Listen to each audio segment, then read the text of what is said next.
Hello, everybody. Happy Friday. Welcome back to Aquarius Rising Africa, where spring is sprung and the weather is getting super sweet. So I'm happy to have you back again, Catherine Edwards. How are you? I'm cold. It's really cold. Just as the spring has gone to you, winter seems to have hit big time in the UK. So, but not natural winter, as we all know. We all know it's all being very heavily manipulated. And I've had a bit of a tough week because my Facebook account's been hacked, and it's just a nightmare. It's like one of these things there, with the whole Great Awakening and everything, and everyone talks about, oh, everyone's just got to say no and do stuff. But actually, a lot of this stuff is very difficult for us to get out of. And, it's not a big deal, but we were just talking off screen that it's all my memories, all my family photos and things like that. But I think it's a sign of a bigger times of, how susceptible and actually how in areas of your life where you think you can have control over, you actually haven't got control over, and people can pull the switch on things and do pull the switch on things at any time. And you and I had YouTube accounts deleted, and there's hours and hours of that's like a point. It's almost like a time capsule in history for you, and a lot of work and a lot of passion that goes into these things. And I think when we're talking about this stuff, sometimes it can be easy when we're sort of talking and with everyone in the audience about things without really, you can intellectualize things, but the real cost, the real human cost of everything that everyone's going through is very, very different. We can all sit there and have discussions about the war in Ukraine, but if you're actually in Ukraine and, the losses have been so horrendous, it's this reality check sometimes that I think really sort of hits hard for a lot of us, and everyone goes through these reality checks at different times. I mean, yesterday 9/11, and that so much has come up for everyone, because that was sort of a marker in time when everything changed for everyone, like 2020. Isn't it so true, that is the case? Because and it's so true. I'm just going to backtrack a little bit about what you were saying, is that we think we have things in control in our lives, and all it takes is for some dumbass to have too much time on his hands or her hands and wreak havoc in someone else's life by hacking into their personal account. God knows what they're going to get out of that, right? I mean, it's a chance. But in the meantime, it obviously creates a lot of chaos for you. And it does. I mean, we can look at Facebook. I was just saying as well, I've been on Facebook since 2007. And I mean, for me, it's like a diary, especially when the memories come. Like, I make a point of when I've been traveling, I'll check in just because it's also like a diary for me. When did I go? And especially when I was traveling a lot. Photographs of my family, my friends, my memories, It's quite something, isn't it? Yeah, and I think that's what a lot of us originally used it for. I'm just moving my heater closer. I think a lot of us used it for that. And, memories are priceless. And I think for me, I'm seeing a lot this week. I'd love to see how the audience, and I think it hits into our topic of revolution and evolution, because there's so many different energies going on for all of us. It's so easy to talk about these global events and the atrocities going on and talk about them and put the logic and the spiritual hat on it, but often it just loses the real life impact of what different people are going through. If you've got a health challenge, if you've got a financial challenge, if you've got, look at what they're doing to the weather. We talk about the weather and it's so awful, and so many people say, well, everyone's just got to say no. Well, what do you actually say no to? If you want to stop geoengineering, what do you want to say no to? If you want to stop the digital currencies, what do you say no to? What do we as individuals do? And I think there's so much attention being put on global elections, and I've been horrified actually almost really big people who've got some really great points to come, but it's almost like it's a competition as to whose country's in the most of a shit show. And you're like, actually, these are affecting all of us. Now, the speed and the order that they do it in our different countries will change. Like you over in South Africa, Shanti, you've been dealing with energy issues, with them cutting off your power, with them cutting off your internet for ever since I've known you. And touch wood, in the UK, that hasn't come to us yet. But do you see what I mean? The problems are very different, and we can think it's not going to come to us, but it might well do. And then how do we all respond, and what really happens then? Oh, I think it's certainly going to be moving to the rest of the world. I just know in America now, this past few months, the power cuts they've had, and you know, obviously the internet goes hand in hand with the power. Exactly. So you know, so of course there's that. So again, we, especially within this digital age, you know, we're completely reliant upon that.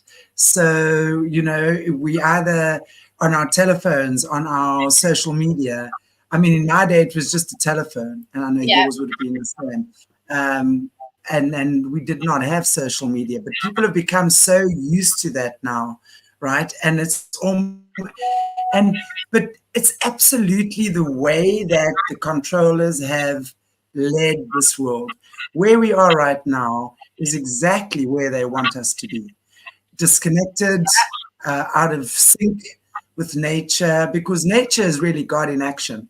When you look at nature, it's, you know, there's a beautiful saying that says, gosh, what is it?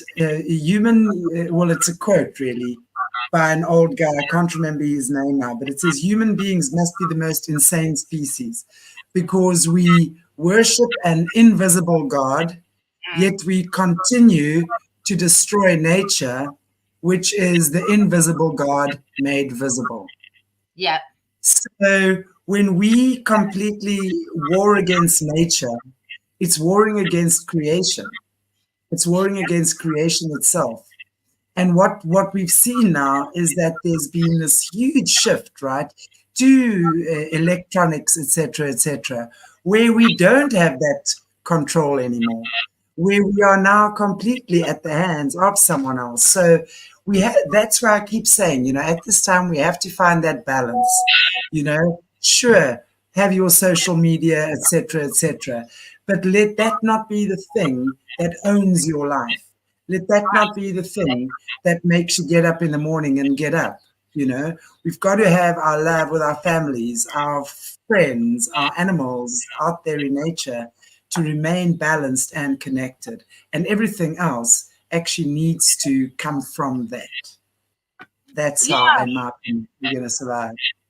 Absolutely. And also in information and education was so reliant on the internet, you know, money, buying things, you know, it doesn't matter whether you're into crypto, whether you're into normal money, whatever that might be. The whole point is they can pull it straight away. Even if you're into cash, keep cash king. But, you know, if they pull the electrics, you can't even go and get cash out from anywhere. And lots of places are stopping cash out. So right. I think, you know, when we were talking about revolution and evolution, it's a bit like you need both, and you need these different personalities. And what I want to do, am I able to share the screen, Shanti? Yes, you just at the bottom press present. Okay. And when you press present, and then I'll share it from here. I wanted to share. How do I get the window? No, I want to. Can you see that? No. Okay. Can you pull up then from your end? I've lost you all completely now.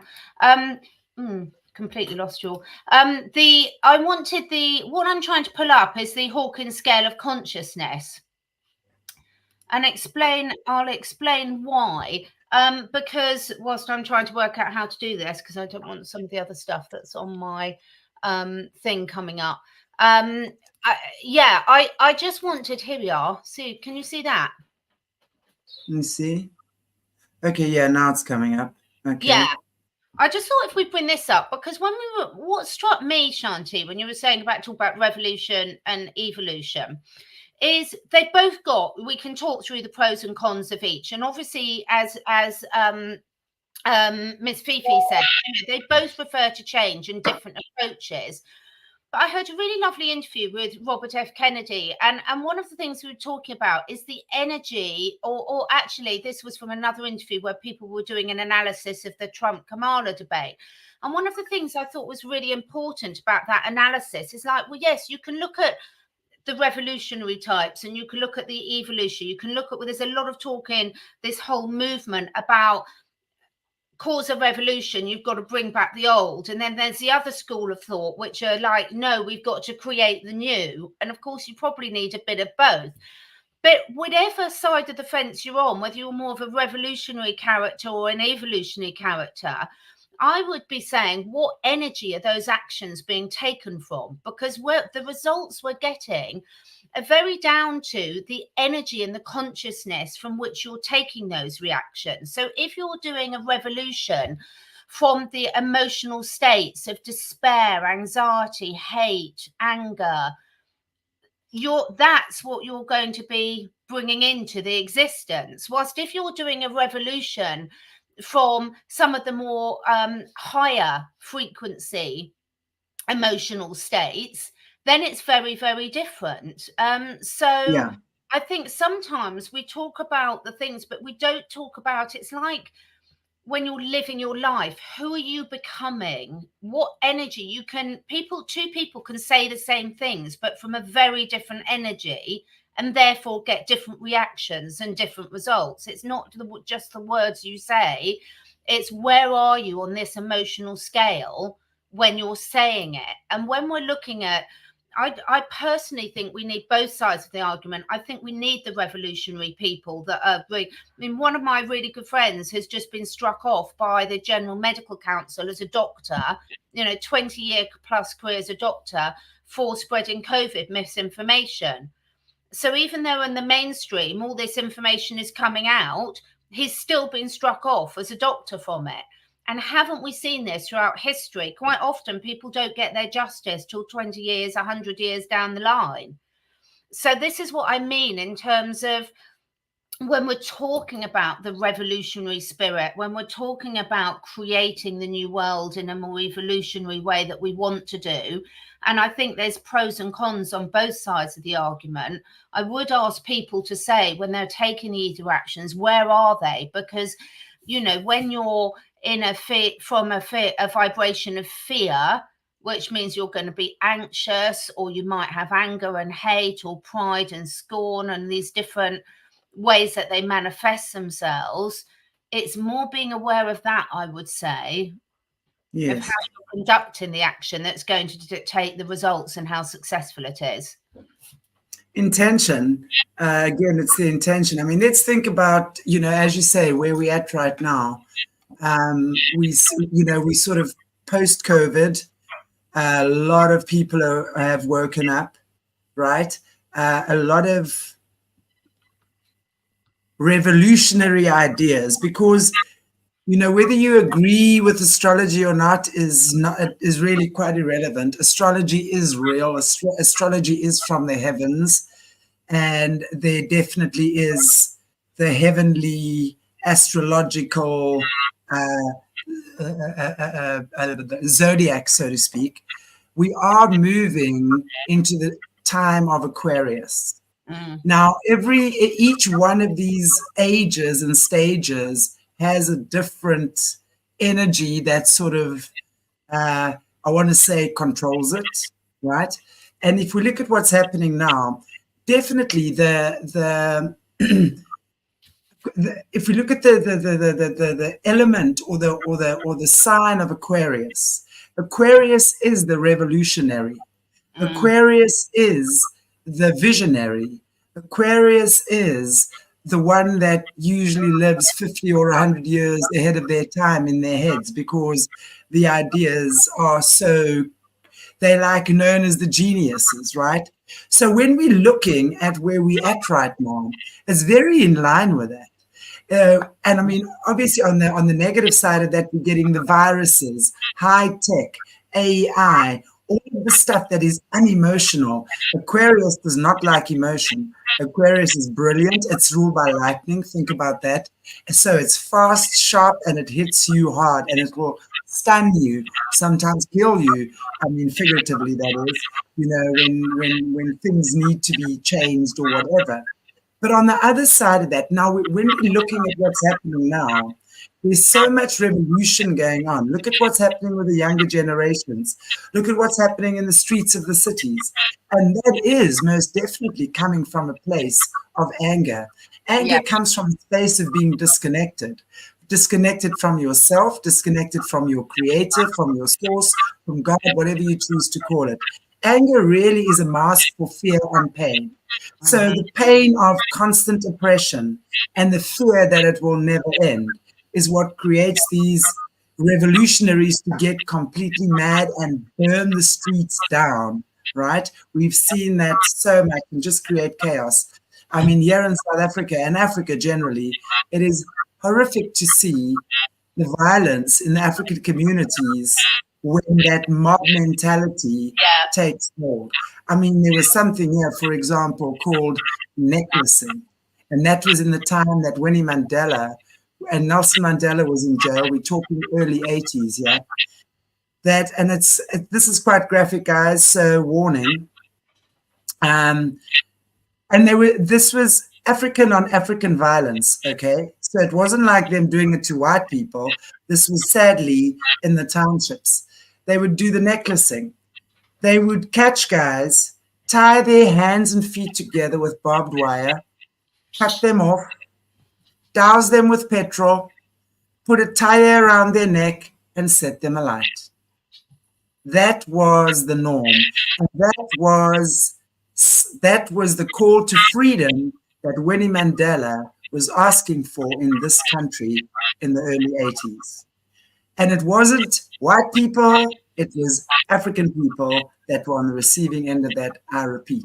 Now, for me, that is also, it's such a sign of frustration and anger. And, you know, we look at the African people that have been suppressed for so many years in this country. That was their revolution, right? But I do think that sometimes a revolution is a good thing, even if it is negative. I always try to look for the positive because it's breaking a cycle. It's the people that have said enough is enough is enough is enough. I'm not going to be taking this nonsense anymore. But then once you see, evolution comes from the inner change. Revolution causes evolution. So evolution is going to come from the inner change. It's going to come from the desire within yourself to do better, not to do worse, not to be more angry, not to be more affected by what's going on around you, but to take a step forward in the times of crises and in the times of chaos and see how you can bring forth an energy that evolves the situation more peacefully. I don't know what your take on that is. Yeah, no, I completely agree. I suppose the only thing I would add to that is that evolution doesn't have to come from revolution. It can do, but also it can be completely separate and come from, you know, just processes that having over the time. And it's fascinating to see how people respond, and we need all these different personalities. But, you know, I was out with a very, very good friend last night, and I started talking about some of the current issues that were sort of high on my agenda. And she's very much like, I just don't want to know. I just don't look at any of this. I just don't want to know. I'm just getting on with my own life. And we are seeing that so much still with so many different people, you know, the head in the sand approach. And, you know, there were a few of us that were having this discussion a week ago, people more like the listeners of this channel and like us, who are much more probably the revolutionary types in terms of, you know, we're not going to sit quietly and not say anything. We're not going to bury our heads in the sand.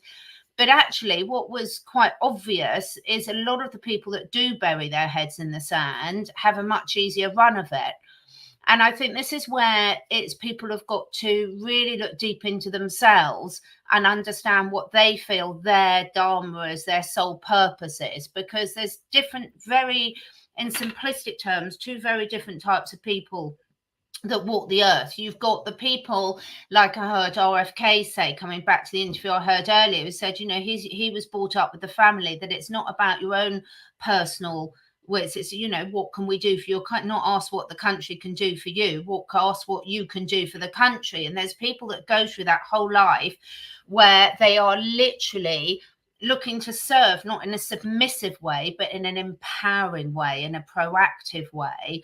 And they are going to take the consequences and put their head above the parapets and taking, you know, really taking the consequences of it. And when you're so in your conviction and on your purpose, where you 100% believe in what you're doing, you can cope with all the negatives that come with it, which are many, you know, the shaming, the taking of lives, the, you know, everything in between.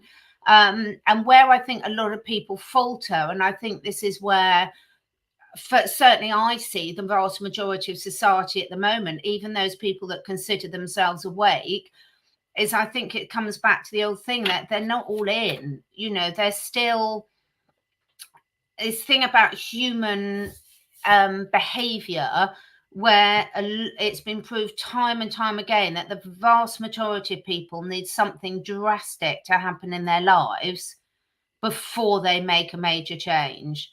And I think at the moment there's a lot of people talking about wanting to make change, Right. but in my opinion, not enough people taking action. And that action can be both the revolutionary types and the evolutionary types. And I personally really believe we need both. We really need both. I agree. Where do you sit on that? And are you sitting on one of those? And are you actually doing something? And I so agree with what you're saying. We need both types of people, you know, when we're looking, for example, at the Buddhist monks, because what they do is they'll, you know, their purpose really is to channel peaceful energy into the earth. Yeah. So they spend a lot of time meditating and connecting. So, I mean, I don't know if you remember a few years ago, and I can't even remember exactly what the incident was, but the Buddhist monks were actually doing peaceful marches, and they actually set themselves alight. Now, a lot of people could not understand, and when I'm talking about set themselves alight, not with a match, they did it with their own energy, right? Because they were completely, but you see, that's what happens there. It's like they chose to revolt in probably a passive-aggressive way, but their spirits were completely aligned with their mission and their purpose. So that was their choice about they wanted to show what they were saying. I remember it was a good few years ago. People were horrified. There was a big shenanigan over it. I remember that. So literally, death. What, when you say they set themselves alive, what happened? Yes, they burnt themselves alive because there was some, if I remember correctly, and I'm going to go check up on this, I think it might have had to do something with Tibet and China, that type of, it could have been round about there. Could have been round about that as well. But my point is, you know, so there's a lot that we need the passive people like that as well, who are equally as powerful. We must never, ever forget that just because something is passive doesn't mean it's weak, or subtle doesn't mean it's weak. It is so important. That subtle, passive, watery energy, that's the feminine energy. That fills up all the gaps, you know. So that's kind of like what we really have to understand. Force and brutal power and killing and murdering and slaughtering, yes, and times. I mean, one of my favorite historic characters is Spartacus. I love Spartacus. I love the story of Spartacus, you know, because that was such an epitome of the times of slavery, right? Where men were held captive and literally used for the woman's pleasure, the hierarchy or elite, whatever you call them. You know, a lot of those gladiators were there as studs. I mean, they were just like objects for the elite. Mm. So, and just the suppression at the time, it took a leader like that to create a revolution. And yes, sometimes a revolution does require bloodshed. Mm. Sometimes that's exactly what has to happen as well in order for change to occur. But again, as you were saying earlier, that depends on the integrity of the leader, right? And I think at this point in time, all of us, not everyone is a leader. Not every man is an alpha male, right? There are lots of beta males, and I mean, I've had lots of conversations with men over the years. A lot of men don't want to be alpha, but they feel like they're forced to be. Do you see what I'm saying? Because of society and circumstances and stuff like that. So I just think we have to get back to being okay with where we at. And we just have to ask, what is the evolution that's going to create the revolution in me? Or what's the revolution that's going to create the evolution in me? As you see, they're like synonymous. My revolution, and I've spoken about this before, was when my fiance was killed in a hijacking. That for me was a game changer. I realized in that moment I just had to fulfill my purpose, and it's because of that I do what I do today. So you can take something like that is it has such a revolutionary effect on your life, because revolution is change. And Aquarius, the age of Aquarius, is all about change. You know, so even if we don't like, and I mean, this is note to self, even if we don't like the transgenderism and what's going on, you know, at the end of the day, that's another soul experiencing their reality. Yeah. So take the judgment away and just observe. You know, it might not be right for me. I might want to go and do a whole lot of rallies saying what I stand up for. That's fine. Express what you stand for. Stand up for what you believe. That is so important. You know, and if you are one of the underdogs, then get a community together. Stand up. Do what you need to. Go to the newspaper. Go to your whatever it is, your constitutional. We don't have those things here, and even if we did, all they do is steal our money.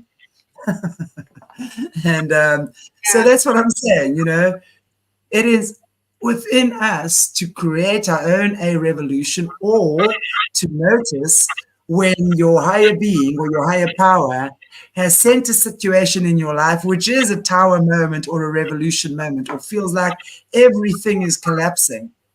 But in order for things to build up, sometimes they've got to collapse. If the structure in which it's been broken down in was not made of truth, it's going to break down. So we have to look at all of these things. And this is the time of rebuilding. It is the time of revolution and change. Every one of us on this planet are going to experience that. The one constant thing, and the one thing we can really always know for sure is going to happen, is change. Most of us don't like change. Me, that's always gallivanting around, I hate change. I hate it. I hate traveling. There's nothing fun about sitting on a stupid aeroplane with 400 stinky people. There's nothing glamorous about that. I like it when I'm there. You know what I'm saying? And I'm talking about things like that, even little things. But I do it because I know it's necessary. And that creates the evolution in me. Change, revolution, evolution is what. And when it comes knocking at the door, we have to know it's time. Yeah, I just want to take you back, because you started off that by saying that, you know, you have to be all right where you are. And I think for me, there's a confusion in that. I think a lot of people get very confused in that, because you can still be ready. You can have something really traumatic happen that might, like you had, that pushed you into a major change in your life. But I think a lot of people take it as literally to sort of say, oh, well, you know, it's important spiritually to be accepting of where you're at, and therefore that means I don't mean to make any change. And that's not how you and I think, are talking about it at all. I just wanted to clarify that point, is you can be all right knowing that this is a time now where you need to make massive change in your life. Exactly that. When that moment comes and you know you're caught between a rock and a hard place, or you simply have to make a decision. It's this way or that way. We're all at a place of choice right now. You know, it really is. We cross so many people are coming to a crossroads in their life. So which way are you going to go? This way or that way? Do you take the highway or the low way? You know, whatever. And what I meant by that, when I said that earlier on, we have to be okay where we are. I mean, is that even if you are living in squalor, even if your husband just left you for your mother or your whatever, you know, think of whatever drastic situation. I mean, I always tell the story that when those guys came into my house and broke my thing and came into my house, my room with a rock while I was sleeping and just about took my skull out, but I woke up and I ran after them, but I couldn't go any further because all the glass was all over and I was barefoot. And I stood there and I said, thank you, God. Thank you that I'm safe, and show me what I need to learn through this experience. It wasn't, oh, you SOBs, I'm going to shoot you, come here, call the cops, have 3 hours of chaos, and then finally go down, you know. I was like, what do I need to learn? Show me what I need to see. And I cannot tell you how quickly I got what I needed to see, and how grateful that all sorts of things that I just immediately assimilated and I said, thank you for. So my point is, every situation that comes your way, same thing when my fiance was killed. I knew, of course, is that a nice thing to go through? Never, ever, ever. But I knew that I had so much to learn through that experience.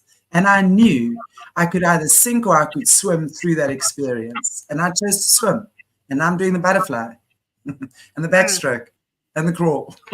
You know what I'm saying? So my point is, every situation, no matter where you are, take a moment, no matter how much pain your heart is in, no matter how scared you are, no matter how angry you are, take a moment and say, I am here. What do I need to learn about myself here and now? And then listen. Be quiet. Put off your phone. Put off the music. Put off your TV. Go for a walk in the forest if you have. Go for a walk on the beach. It's the intention again. When you say, yes, I'm ready, and that is your way of saying, yes, I'm ready, then you got to listen.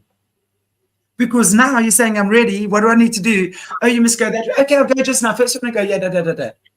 I mean, this is why I think we're sorry to stop, but I think this is, to me, sums up the whole reason why we're at now, why we're still at this. And you know, we've all been through, you know, the last few years, and that's just the tip of the iceberg. We all know this has been going on for a lot longer.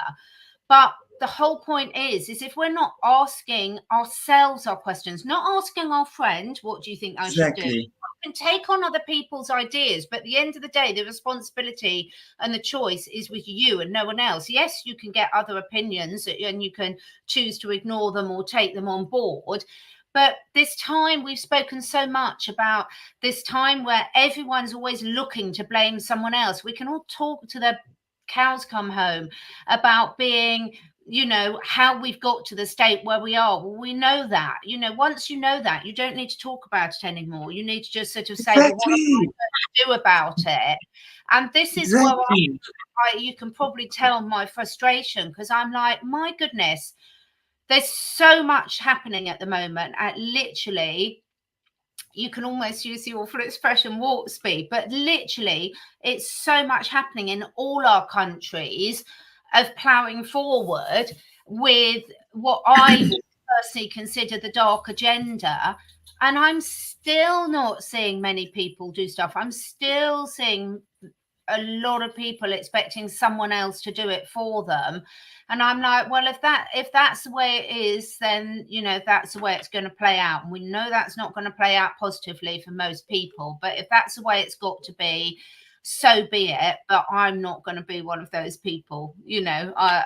You know, personally, I'm going to it's not about fighting for what you believe in. It's about living what you believe in. It's about taking action. It's about your day-to-day actions being in integrity with the world that you do want to be living in and creating and bringing your children up and hopefully grandchildren. It's so true. You hit a very important point there. It's not about fighting for what I believe in. You see, this is something that we all must remember about energy. Now, remember, energy can never be created or destroyed, only ever transferred or transformed. Boom. That's the mantra that we live by. So the minute we fight, think about the word fight. It's aggressive. It's angry, it's hard, it's tough, it's brutal, it's sore, it's pain, it's blood, it's our teeth, whatever the case might be. Whatever picture or words fighting conjures up in your mind, it's an energy of resistance. So just by thinking about the word fighting, you immediately create resistance in your mind. Now you got to fight for what you believe in. Just by saying those words, you creating that for yourself. I've got to fight, I've got to fight, I've got to fight. I'm going, BS. Well, bring that chart back up whilst you're saying that, because I think it would just be so useful whilst you're talking about that to be people be looking at the chart again, because it just puts it beautifully. It's so true. And it's so easy to get us into this state. You've only got to look at any football crowd. You know, this is what we've got to realize is that, and I hate saying that, no one's got to do anything I say, but you know, the thing is that the powers that be know exactly how to change our emotional states. This is the thing. They just know at the moment how to play the game better than most of us. So they know exactly which buttons to push to get us into these, to withdraw or feel enslaved or aggressive or indifferent or vengeful. Look how easy it is for them to bring us back down into these bottom half of the table there. And we need to play them at their own game and understand this, and understanding that when we literally come back into these higher vibrational states, that's when we really shift our world. Absolutely. It's so true. And then we realize there is no fight. Believe what you believe. It's got nothing to do with the external world around you. It's something to do between you and your higher being, right? And then when you stop that fight, because so many people have made their religious beliefs their fight. Yeah. If that's, spirituality is never really about fighting with anyone else, or it shouldn't be. It's a journey you take within yourself. But what we often do is we project it externally. And then because we've been taught this and that and the next thing, and 24 generations before that have been taught the same thing, it's so ingrained into us that we believe that's our truth. And it's not. That's indoctrination, and that's ancestral indoctrination as well. I mean, if I look at my ancestors, especially on my one side of the family, I want to look at those guys. I run when I'm like, I'm not from you lot. You know what I mean? But it's just something, I don't know. We just have to learn how to be okay with who we are, how to accept no matter how better everyone else around me seems, because oftentimes that's what we believe.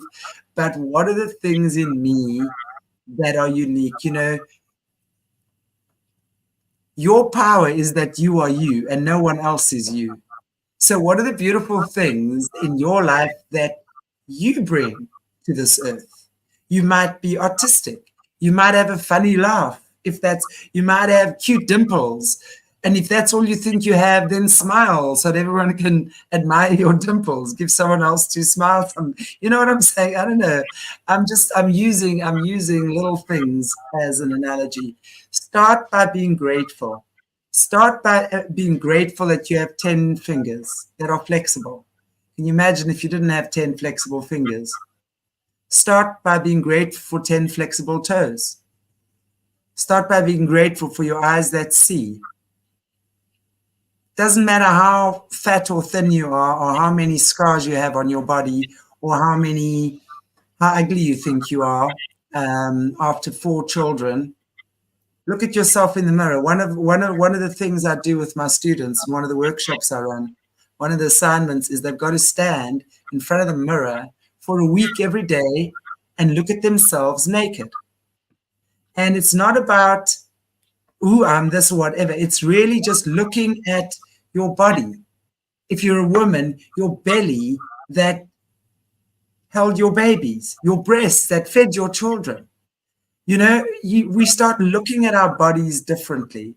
And when we start looking at ourselves differently, we start appreciating each other differently, because then we start realizing each person's journey is a tough one.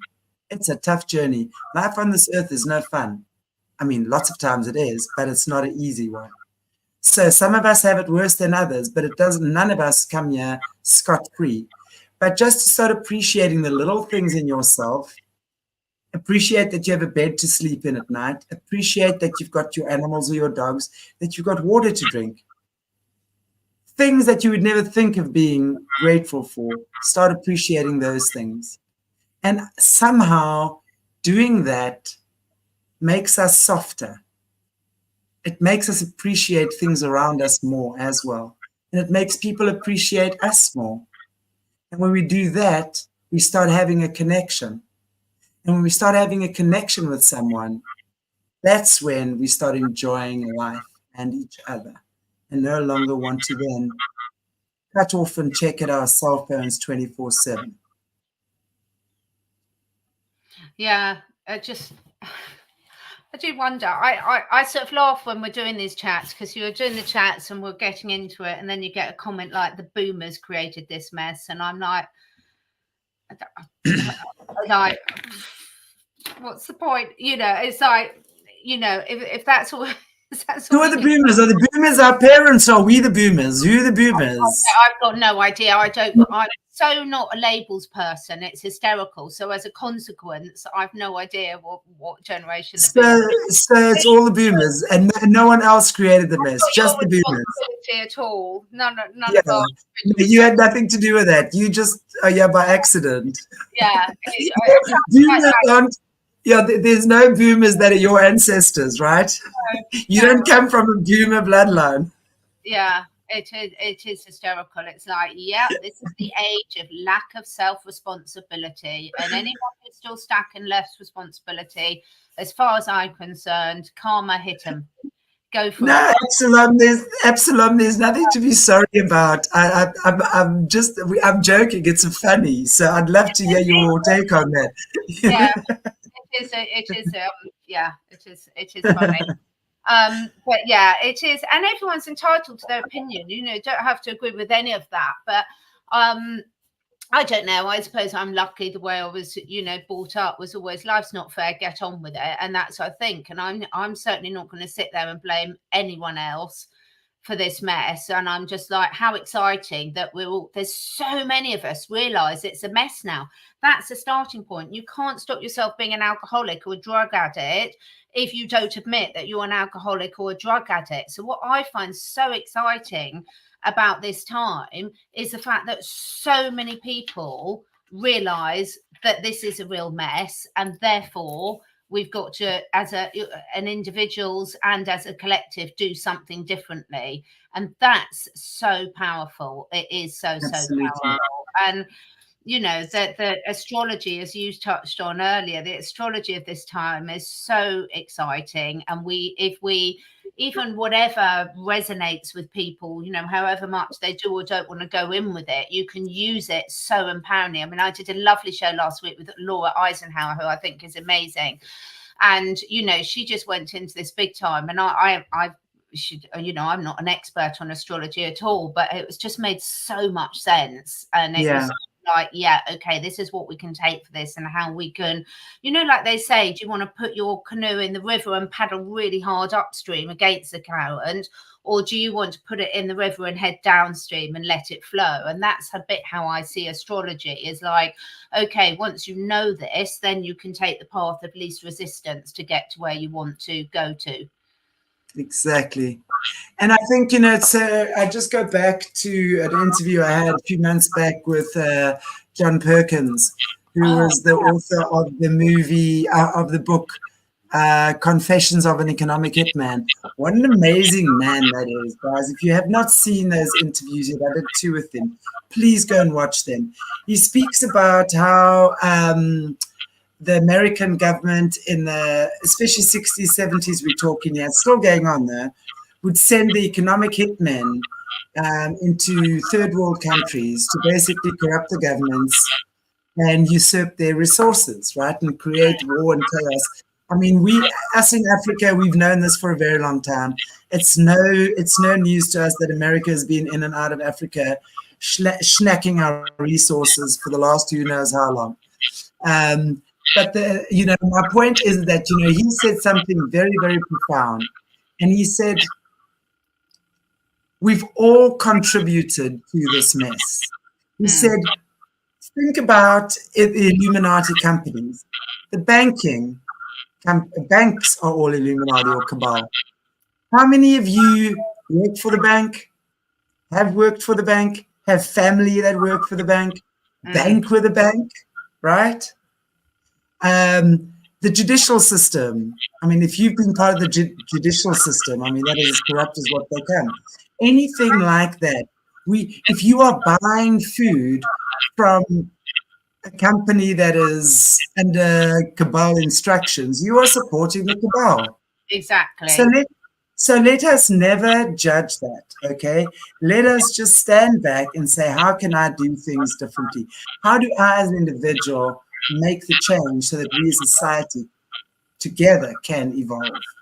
Because we do need to evolve, but we do need a bit of a revolution to do it. I agree. Yeah, love it. I love it. No, so it's an interesting time for all of us. I mean, you know, it makes me laugh in a way, but I think, you know, what's happening in America and the big competition coming up, which isn't really a competition because I'm sure it's pretty preordained which way it's going to go anyway.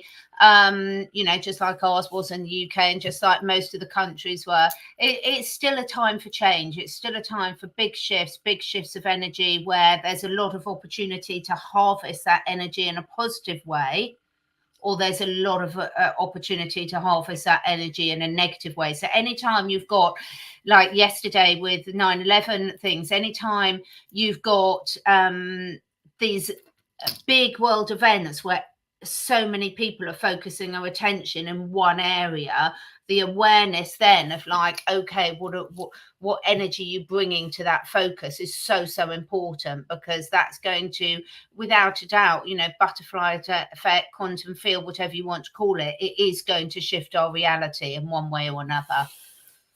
Exactly. And I think our reality is shifting every moment of every day, and I think more and more of us are getting conscious of that now. And I'm just so happy that your awesome little viewers on this channel are actually moving with the times and moving with the tides. It's so cool to see you guys. Anyway, Catherine, that was so cool. I love today's chat. Is there anything else you have to say before we bid each other farewell for the week? I think, you know, I think this is a really great time. You know, people sort of sit there and sort of say, a lot of people, and it depends what you're going through. I mean, if I was in Gaza, I wouldn't be saying that. But where I am in my little enclave of the world, I see the opportunities are so amazing at the moment for all of us. And I think this awareness that so many people have got, and the compassion that we can share for the people that aren't in a situation that are as lucky as we are. You know, we know about the injustices and how, you know, our history, we've raped and pillaged from all over the world.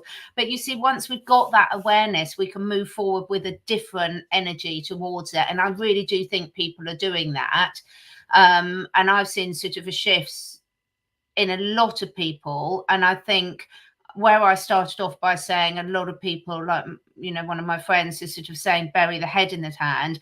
It's like, okay, fine. What is everyone's role in this process? You know, what are we all here to do for our individual? You know, not what someone else said we should do. What are we feel called to do? Because we're only we know whether we're in alignment with ourselves or not. Other people can speculate whether we are, but they don't know. Only we know that. And I think so long as we all keep asking us that question and just making sure we course correct when we go off alignment, then we'll be okay. Exactly. It's okay to go off alignment. And in fact, it's lots of fun to do some spiritual 4x4ing as well. Yeah. You can go off that beaten track and go bundu bashing. Do you guys know what bundu bashing is, or was that a South African term? South African term. I know what off-road 4x4ing is. Yeah, love that. Well, bundu bashing is the same for 4x4ing off-roading in the mountains and in the rocks. And then you found your way back again because you found so many gorgeous little creatures and bugs and schmugs and all sorts of things off the beaten track, right? So have fun while you're off the beaten track, but just know that you're in control at all times. Yeah, well, it's been a great conversation. Yeah, thanks so much for everyone for joining us. We've got people from quite a lot of different areas, so thank you so much for being here. Yeah. Probably very early for some of you, very late for some of you, so great to have you here.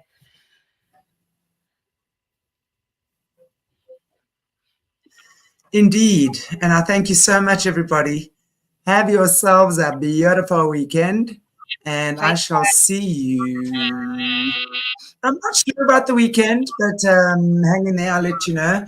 John, I will see you tomorrow. I know you're watching. Thank you very much. And everybody else, have a marvelous time. Take care and don't be naughty now. Goodbye. Bye.